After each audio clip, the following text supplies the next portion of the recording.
Մեծարգո վարչապետ, կառավարության հարգելի անդամներ, նախագծով առաջարկվում է երեխա ունեցող ընտանիքների բնակարանային ապահովության պետական աջակցության 2024-2026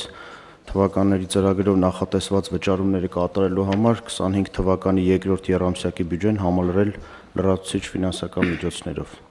Ծրագրի շրջանակում 25 թվականի համար հաստատված բյուջեն կազմում է 1.8 միլիարդ դրամ, որը համամասնորեն բաշխվել էր ըստ եռամսյակների։ Ծրագիրը շարունակում է գրանցել բարձր դիմելություն եւ առաջին կիսամյակի համար նախատեսված ֆինանսական միջոցները ըստ էության սպառվել են, ուստի անհրաժեշտություն է առաջացել շահառու ճանաչված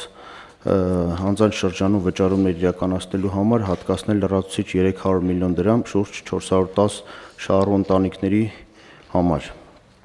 Հունիսի 1-ի դրությամբ արդեն իսկ աջակցություն է ստացել 1164 ընտանիք, որոնց վճարվել է շուրջ 900 միլիոն դրամ։ Տեղեկացնեմ, որ ծրագրի մեկնարկից, այսինքն 2020 թվականի հուլիսի 1-ից մինչև այս տարվա հունիսի 1-ը աջակցություն է ստացել 13285 շահառու ընտանիք, իսկ փոխանցված ընդհանուր դրամական միջոցները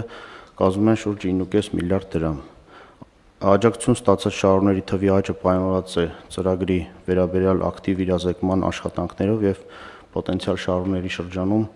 մեծ հետաքրքրությամբ։ Ծրագրի դիմելության ներկայիս տեմպը պահպանվելու դեպքում, պարոն վարչապետ, երկրորդ կիսամյակի ընթացքում հավանաբար կրկին անհրաժեշտություն կունենանք եւս ֆինանսական միջոցների հայտ ներկայացնել։ Խնդրում եմ հաստատել այսքանը։ Դե սա այն դեպքն է, որ մենք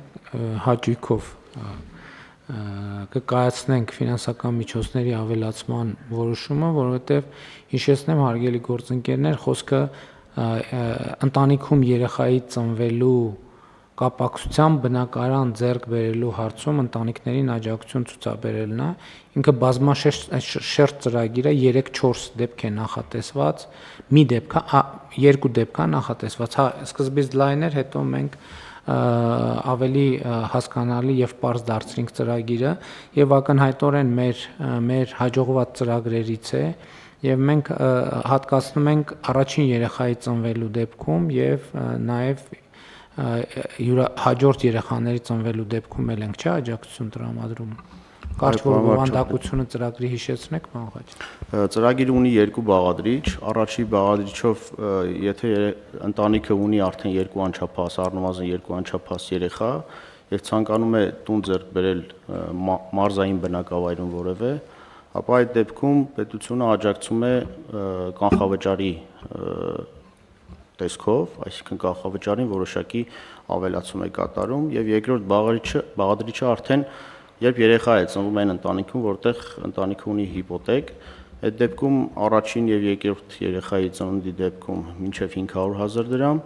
եւ երրորդ եւ յուրաքանչյուր հաջորդի դեպքում 2 միլիոն դրամ միանվագ ուղղում է մայր գումարի մարմինը։ Շատ լավ, իհարկե ժողովրդագրության ոլորտում մենք խնդիրներ ունենք եւ շարունակում ենք ունենալ խնդիրներ, որովհետեւ ցավոք սրտի ծնելիության ցուցանիշները նվազում են եւ մենք ամենատարբեր ծրագրերով պետք է շարունակենք ցուցաբերել աջակցություն այն ընտանիքներին, որտեղ երեխաներ են ծնվում եւ իհարկե նաեւ այս ցուցանիշները ցույց են տալիս, որ այնուամենայնիվ ծրագիրը պահանջված է,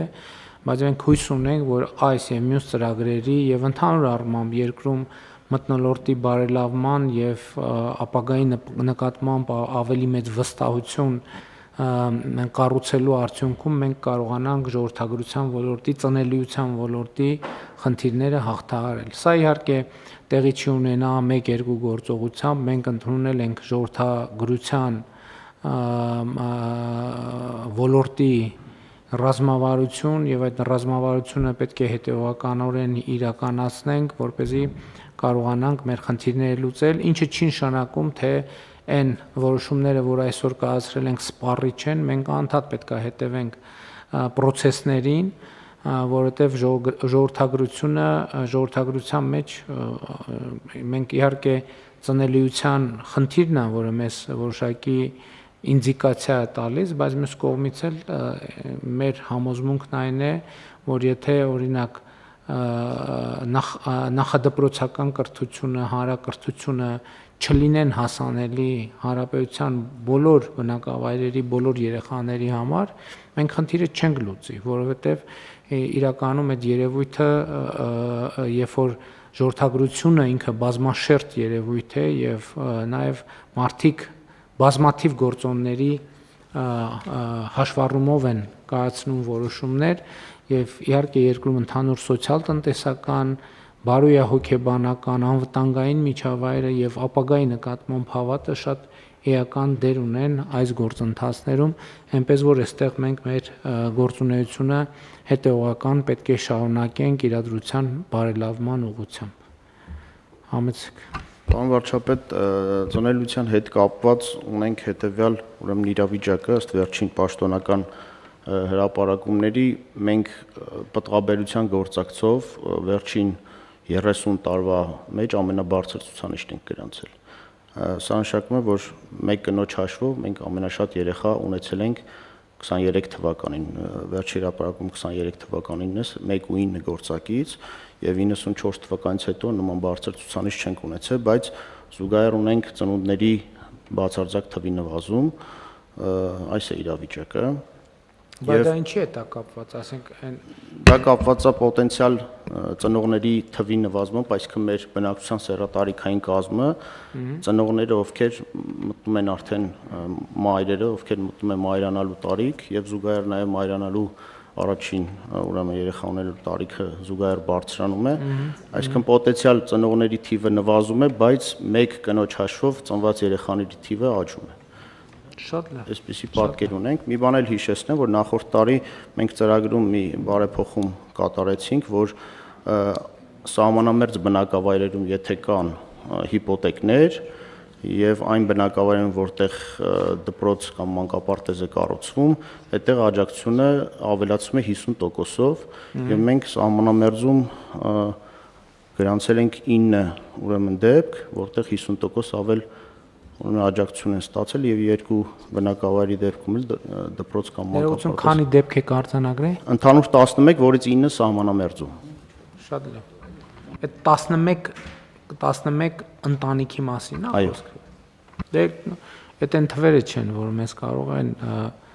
գոհացնել, այսինքն 11 դեպքի մասին է խոսքը, ոչ թե տոկոսի։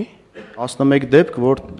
հենց սահմանամերձ բնակավայրում է այդ հիպոթեկը տեղի ունեցել, բայց մենք գիտենք, որ սահմանամերձ բնակավայրում հիպոթեկները որպես կանոն տարածված երևույթ չեն եւ դե հույս ունենք կամաց կտարածվեն այդ նկատի ունեք։ Շատ լավ։